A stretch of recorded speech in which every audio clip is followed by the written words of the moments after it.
उत्तर भारत में कल्याणकारी सिंह यादव जी, महाराणा रामपुर वर्मा जी, महाराज सिंह ठाकुर जी, या बिहार के रैंक है जाने वाले शहीद जगदेव कुशवाहा जी रहे हो,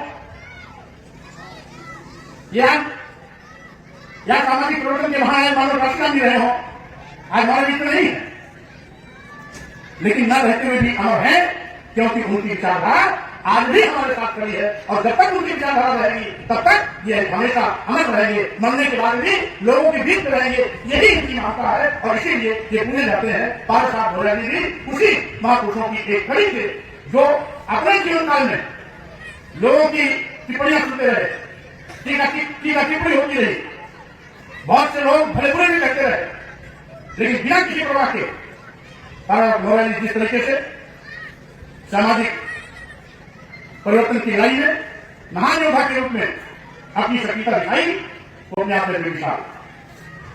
आज पारस जी शरीर से हमारे बीच में नहीं, लेकिन विचारों से आगे हमारे बीच में है, और जिसके विचार जिंदा होते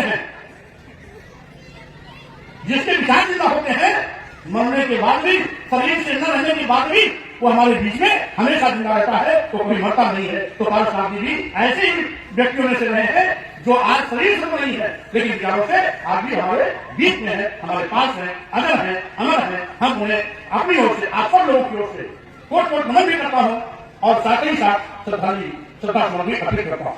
साथियों, इतिहास से बात कर रहा,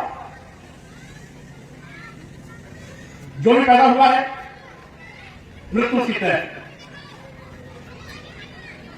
यहां तो हजारों लाखों लोग रोज पैदा होते हैं, लोग मरते हैं, लेकिन बीच का जो रिश्ता होता है, ये कुछ क्षण के लिए हमें वियोग की प्रश्न में डाल देता है। ये जानते हुए भी कि पैदा होना जितना सत्य है उतना ही सत्य मृत्यु होना भी है। यह कहिए कि पैदा होने के साथ साथ मृत्यु भी तय हो जाती है। इसलिए ये बड़ी कमी है, लेकिन पिता पुत्र का संबंध, पिता पौत्र का संबंध, पिता पुत्री का संबंध, पत्नी का संबंध,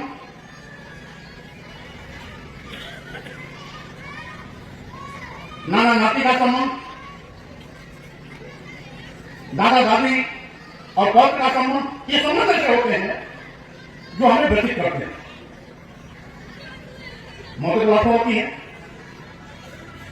लेकिन हम सब पर व्यतीत नहीं होते। सब भावनाएं होती, लेकिन व्यतीत नहीं होते। क्यों? क्योंकि वहां रिश्ता नहीं आता।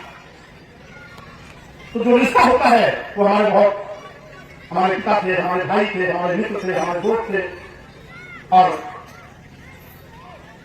पिता पुत्र आदि ये संबंध होते हैं जो हमें शरीर त्यागने के बाद व्यतीत करते हैं। ये स्वाभाविक है। हमारा कोई बहुत प्रिय है, हमारे बीच में नहीं है, तो शोकाकुल होना प्रतिवर्ष हमें उसमें शोकमय होना ही पड़ता है। प्रिय है, स्नेही है, या रिश्ते में हमारा बहुत कुछ खास है, तो स्वाभाविक रूप से इस प्रकार की प्रक्रिया आती है जिससे हम सभी परिवारिक जन, घर के लोग व्यतीत होते हैं। वियोग में आंख से आंसू भी आता है, रोते भी हैं, कुछ दिनों के लिए हम गंभीर डूबे भी रहते हैं, लेकिन चूंकि ये प्रकृति का नियम है, इसलिए हम भाई राजीव जी से चाहेंगे कि सही श्रद्धांजलि पारस भोलाजी को यही होगी कि आप उनके कार्यों को आगे बढ़ाने में सक्रिय भूमिका निभाएं। वर्दी शनाथ, वर्दी फादर, योग्य पुत्र, योग्य पिता का योग्य पुत्र होने के नाते पारस भोलाजी ने जो पूरे प्रदेश और देश में सामाजिक परिवर्तन की लड़ाइयां लड़ी, उस अभियान को गति देंगे तो हम सोचते हैं अच्छा लगेगा, और साथ ही साथ अपने पिताजी के रास्ते पर चल करके पिताजी की स्थिति को सदैव अक्षर बनाए रखेंगे, ऐसी मेरी चाह। ये जबकि सारे गुण राजनीति में विद्यमान है जो पासवान में थे, क्योंकि उन्होंने कुछ दिन तक एक पत्रिका निकाली थी अम्बेडकर टुडे,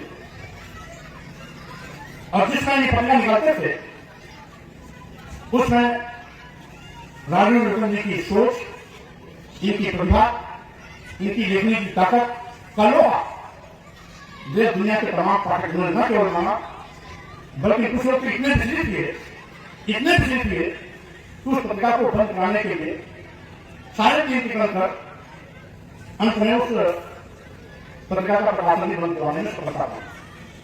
मैं किसी का नाम नहीं लेना चाहूँ, लेकिन उल्लेखनीय की धार ऐसी पहली थी कि उस पहली धार के आगे तमाम लोग जान गए कि अगर पत्रिका चलती रहेगी तो आज नहीं तो कल परिवर्तन की एक ऐसी आंधी तेजी के साथ आगे आएगी जिसमें देश के सारे धर्म भरोसे पाखंड और नंबर मानने वाले लोग धराशायी हो जाएंगे।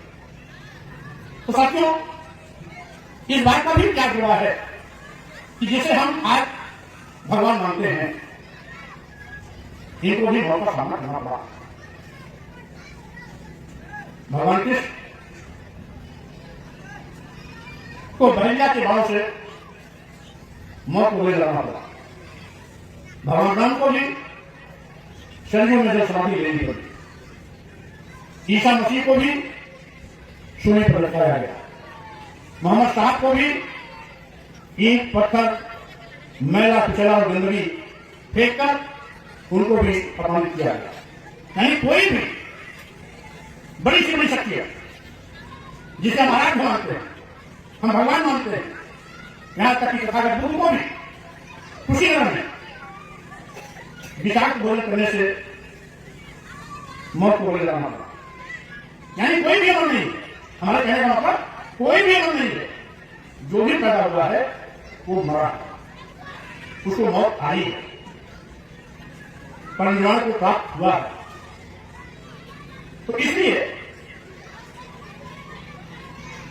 जो सनातन है यानी सर्वथा सच है, शाश्वत है और प्रकृति के नियम के रूप में पूर्व से स्थापित है, उसे हमें घबराना नहीं चाहिए, चिंतित नहीं होना चाहिए। ये मान के यही प्रकृति का नियम है, उसे हमें स्वीकार करना चाहिए। आज का जरूर है कि हम अपने महापुरुषों की अच्छी बातों को अपने जीवन में उतारें, उस पर चलने की कोशिश करें। ये बहुतेरे जो हमारे सामाजिक प्रयोजन के महापुरुषों के चित्र लगे, इन सब का जीवन संघर्ष कर रहा।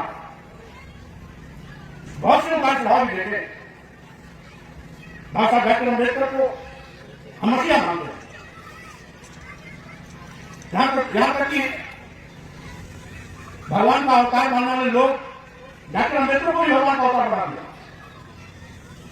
लेकिन अपनी पूरी जिंदगी में बाबा साहब डॉक्टर अम्बेडकर को कितनी याद देनी पड़ी, पद पर कितना पानी खोना पड़ा, किस तरीके से यहाँ की सामाजिक व्यवस्था के नाते उनको आए गए दिन प्रतिदिन अपमान के खड़े झूठ दिए पड़े। जो बाबा साहब डॉक्टर अम्बेडकर को कहा होगा वो बेहतर तरीके से जानता होगा। आज बाबा साहब डॉक्टर अम्बेडकर झगड़ पूजे जा रहे हैं। आज बाबा साहब डॉक्टर अम्बेडकर के चाहने वाले लोगों की संख्या करोड़ों है।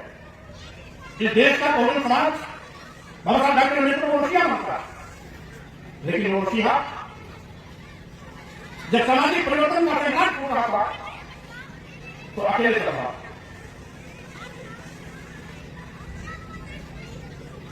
लोग कभी कभी अपमानित होते हैं, बाबा साहब डॉक्टर अम्बेडकर को रोज अपमानित होना पड़ा।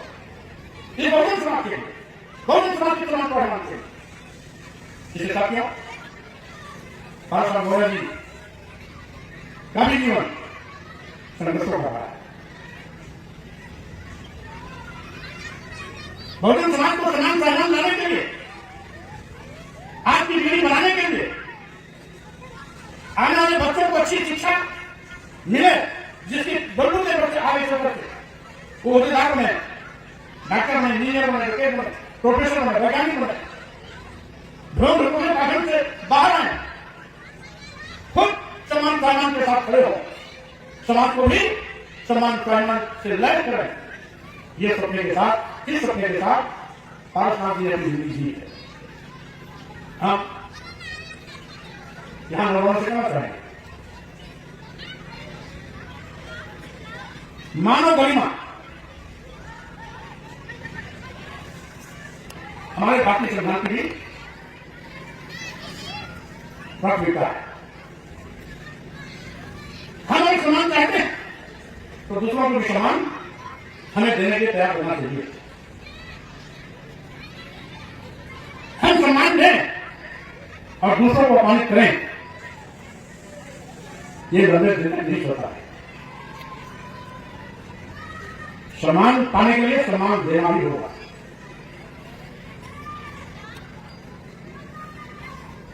कुछ सामाजिक व्यवस्थाकारों ने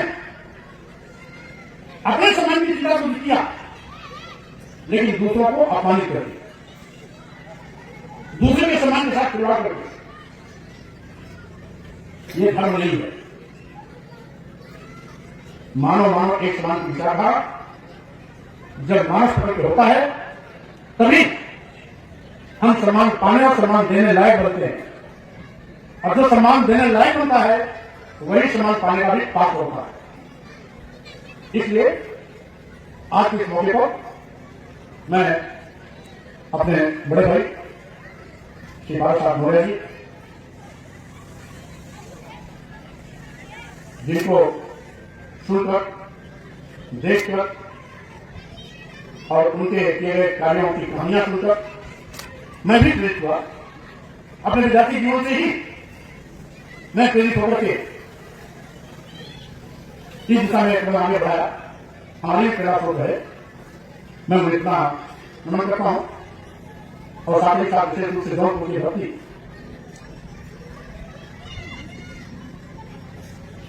जहां से पारस जी ने अपने सामाजिक प्रवर्तन की लड़ाई की शुरुआत की। सही मायने में इस पूरे प्रदेश में जौनपुर को उनके सामाजिक परिवर्तन कार्यों का नेतृत्व करना चाहिए। समूचे जौनपुर के लोग, हम दो नाम पहले सुनते विद्यार्थी जीवन में, पारस राम मौर्य, विराट मौर्य। इतिहास से आज श्री पारस राम मौर्य की परिणाम प्राप्त हो जाने के बाद दोनों दीपक हमारे जौनपुर के हो गए हैं। जौनपुर में ये दीपक आगे भी जलना चाहिए। जौनपुर के दीपक से पूरे प्रदेश देश को फिर से प्रकाश मिलना चाहिए। इन अपेक्षाओं के साथ मैं जौनपुर के नौजवानों से बातें हुई करता हूं कि आज भले ही हमारे बीच में पारस राम मौर्य नहीं है, लेकिन जौनपुर से एक नहीं कई पारस राम मौर्य फिर से तैयार होने चाहिए, जिससे कि सामाजिक परिवर्तन आंदोलन की लड़ाई को आगे बढ़ाई जा सके। इन्हीं शब्दों के साथ में मैं पुनः अपनी ओर से मन पर बैठे हुए सभी अपने नेता साथियों की ओर से और सामने बैठे हुए अपने समस्त भाइयों बहनों नौजवानों सर्वांगी जनता की ओर से कोट को नमन वंदन करते हुए श्रद्धा सुमन अर्पित करता हूं और अपनी बात पर विराम देता हूं। जय भीम, जय भारत, नमो बुद्धाय, जय श्री राम। साथियों, आप सभी कोई भी